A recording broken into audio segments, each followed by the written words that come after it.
Hello and welcome to Season 1 of From Passion to Profession. This podcast offers a brief glimpse into how individuals transform their passions into careers. Each episode features a quick, focused conversation that provides inspiration, insight, and even ideas for your own journey, all in just 5 short questions. So sit back and enjoy as Career Nova presents From Passion to Profession.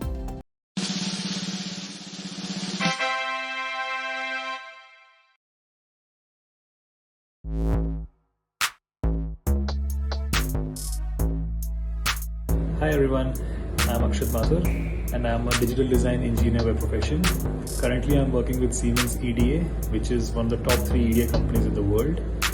So basically I work on a software that helps build the processor inside your phone. So that's pretty interesting. I did my BTech from NCU Gurgaon and my MTech from IIT Delhi. And both of these courses pretty much came with its own set of challenges and fun, of course. All those sleepless nights, all those all-nighters working on the projects and stressful exams and everything.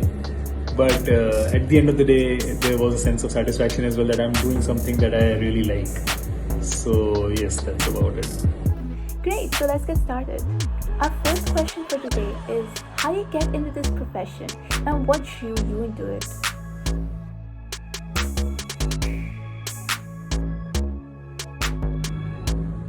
So during my first and second year of my BTech, I really did not know what I wanted to do. Like I knew that I wanted to do my graduation in electronics and communication, and that's my graduation degree in. But which specific field of electronics and communication, that I was unaware about. So I was exploring everything. I was in my exploratory mode, and I started with robotics, and then I went to artificial neural networks. I even went into website designing and doing Cisco networking courses, and a lot of things I did. And I was also involved in embedded electronic projects. During my third year, I got introduced to a course called Digital System Design, and that is something that really intrigued me. And the professor at that time who was teaching me this course, he also helped me a lot, like actually understanding what the field is and what my future career prospects can be in that. And so I dwelled into it completely. I left all the neural network courses and everything, and I dwelled into it completely. And I did multiple projects on the same.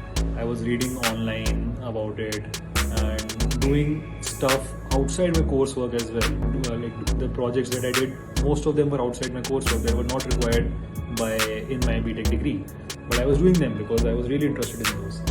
And studying books, again, some advanced level books of the same, that really helped me. And then I grabbed a couple of internships in the same field, and yes, that's how I got into this field. Oh wow, what a curious and exploring beginning of your career. So adventurous. Moving on to our next question. What did you expect the job to be like, and how does that compare to reality?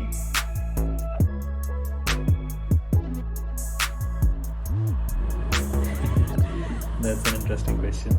So work-wise, I had researched a lot before coming into this industry, and because I was reading online a lot what all fields we are working on, and so that I knew that I'll be coding a lot and debugging that code and debugging the hardware that has been made by that code using the software that I work on. So I kind of knew what I'll be working on. The office environment, so the idea of office environment, the corporate environment, so that I had in my mind from YouTube TV series. So you'll have to wear coats, the suits and ties, and really heavy formal clothes, and come on time, log in at 9, log out at 5, punch in, punch out. So that was my idea, a boss who is always scolding you. That was my idea of what a corporate life looks like. But that was not the case. So my office is pretty chill, and in the sense that there are no dressing restrictions as such, and we have a really great sports complex with basketball, volleyball courts, and table tennis court and table tennis table and everything. So that's pretty good.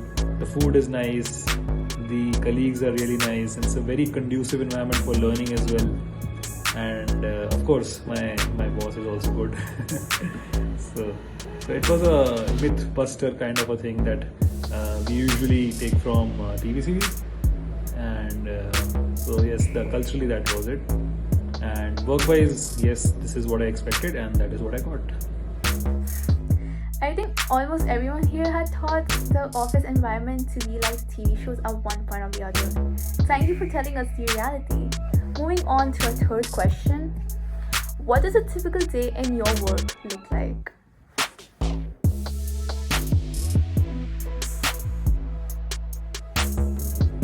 So typically my day starts somewhere around 10, and I come into the office, meet all the colleagues, and sit down at my desk. And the first thing that I do is pretty much check my emails, and post which I sit down, take around 10 to 15 minutes to plan my day.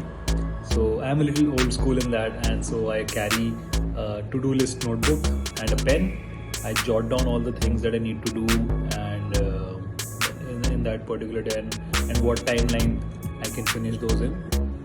And I work till about 2:30, post which we go and gather all our colleagues for lunch, and we go down to the office cafeteria for lunch, and post which we have a short walk inside the campus only.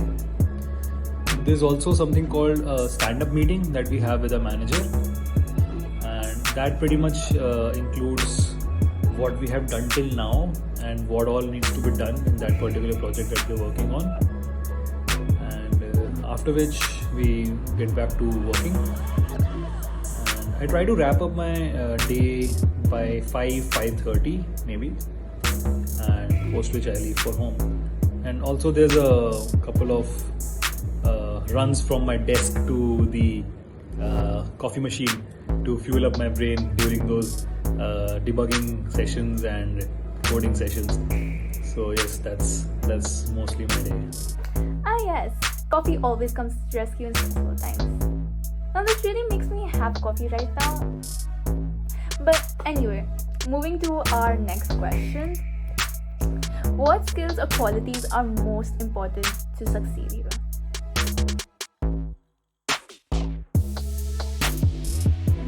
Qualities. So other than the job specific skills that are required, like the coding language, the ability to debug the hardware, the ability to debug the software, the electronics concepts and everything, other than all these skills, there are a couple of skills that are really important in this. One of them being that the person needs to have a scientific knack of things. So what I mean by that is that the person should be able to logically bifurcate things and logically understand things, and maybe able to partition and compartmentalize anything and understand the portions of it to understand it fully. So that is one thing that's really required in our profession. Another thing I would say is the debugging process requires a lot of patience. Because you are not able to get to where you want in the first go. It's a lot of hit and trial sometimes, and a lot of going into inside the code and reading each and every line and seeing which might be the faulty code. And other than that, I would say ability to keep your mind still.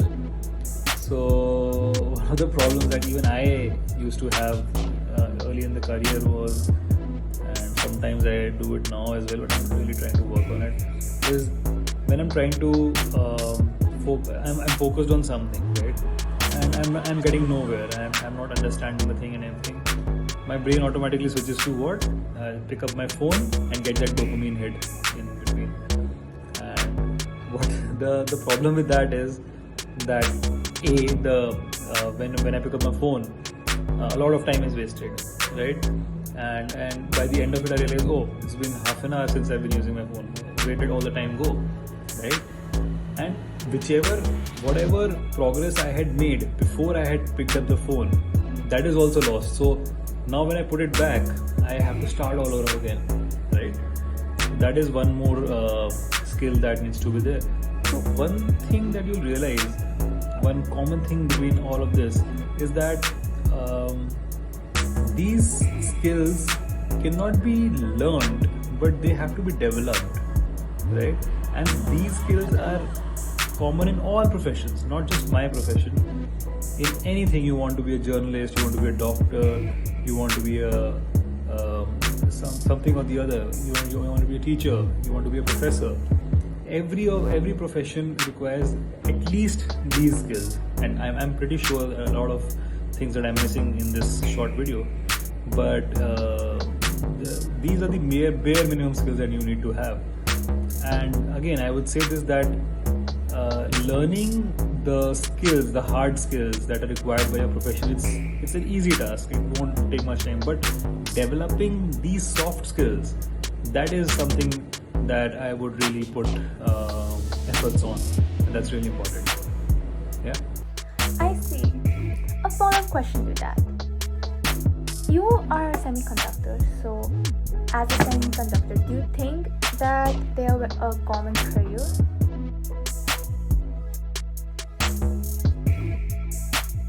So, semiconductor is kind of a niche field, and you won't find a lot of semiconductor engineers. You'll find a lot of software engineers out there, but not a lot of semiconductor/VLSI engineers. And a lot of countries as well these days are investing heavily in semiconductors. So the semiconductor markets right now look like there are a couple of countries that pretty much dominate the entire semiconductor industry. But there are other countries as well who want to actually invest and make their own semiconductor production lines, right? And so countries are investing heavily on this, and heavily investing on the skill development, heavily investing on the production lines, heavily investing on R&D of things. India itself has pledged approximately $9 billion for the Indian semiconductor mission. So the future is kind of bright when it comes to semiconductor and VLSI. Thanks so much for your insights. Our last question for today. What advice would you give someone considering this career today?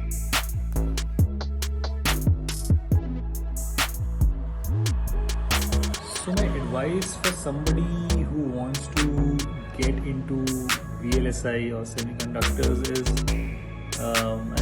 get ready to work hard, but really enjoy the process. And really, so there's a saying we must have heard in a lot of movies, right? That if you make your work fun, right? So it's not really work in its whole being.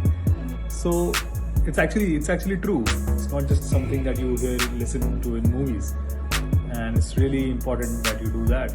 And other than the skills that we talked about in the earlier question, so that those skills are really important as well. There's also a need to really focus on the basics, and I'm pretty sure that everyone, your teachers, your professors, everybody tells you to focus on the basics, and that's really important because you build from the basics, right? And if you learn things superficially just from the top, it doesn't really help, and you'll probably forget it in a couple of days. But if you really remember the basics, you'll build on top of it, and anything you can build on top of it. And one more thing that I'll suggest is never shy away from extra work, never shy away from working on extra projects, and giving it all in when it comes to something that you really like. So yeah, that's about it mostly. Thank you, Mr. Mathur, for joining us today and giving your valuable time. It was a pleasure to have you. Yeah, thank you so much for having me, and I hope that the aspirants, the people watching this video get a little bit of clarity as to what this field is and what all is required from it. Yeah, looking forward to great things from you. Thank you so much. Thank you for tuning in to From Passion to Profession. We hope today's story inspired you to see how passion can shape possibility. Don't forget to join us in the next episode for another quick career journey. Until then, keep chasing your passion for it, just might become your profession. Bye!